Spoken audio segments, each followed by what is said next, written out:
Од 1 февруари почнува примената на проектот Безбеден град. Што знаеме досега? До крајот на јануари, како и досега, возачите ќе добиваат само опомени, а од 1 февруари и казни за прекрашоците што ќе ги регистрираат камерите.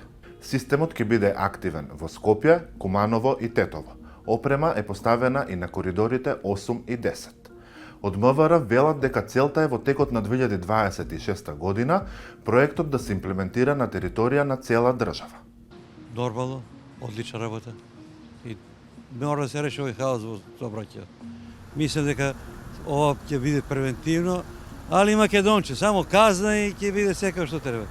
Казна политика, мило за никој, ама не да биде селективно, не за едни вака так, за сите исто.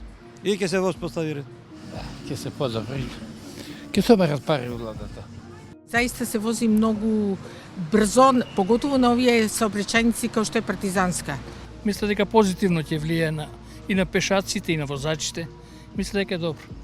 Што се казнува? За почеток камерите регистрираат 4 прекршоци: непрописно паркирање, поминување на црвено, управување возило со истечена регистрација и брзо возење. За брзото возење најавен е праг на толеранција, кој ќе биде од 6 км на час за местата каде максималните дозволени брзини се до 100 км на час. Од 8 км за брзини над 100 км на час. Тоа не значи дека, еве, ако министерот не дај Боже направи некоја белја во рамките на управување на моторно возило и вози со 52, дека за него нема да важат одредбите од кривичниот законник, доколку не дај Боже имаме телесна повреда или тешка телесна повреда на одреден учесник во сообраќајот. Како функционира системот?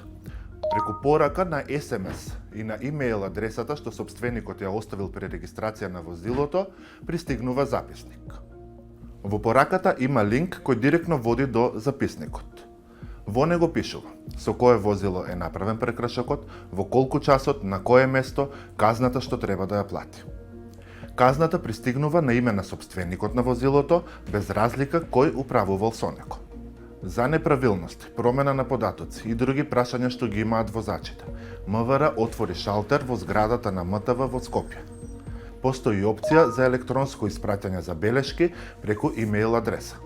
Од МВР најавија дека ќе биде пуштена во употреба и дигитална платформа преку која граѓаните ќе може да ги ажурираат своите податоци и да ги добиваат сите потребни информации со системот Безбеден град.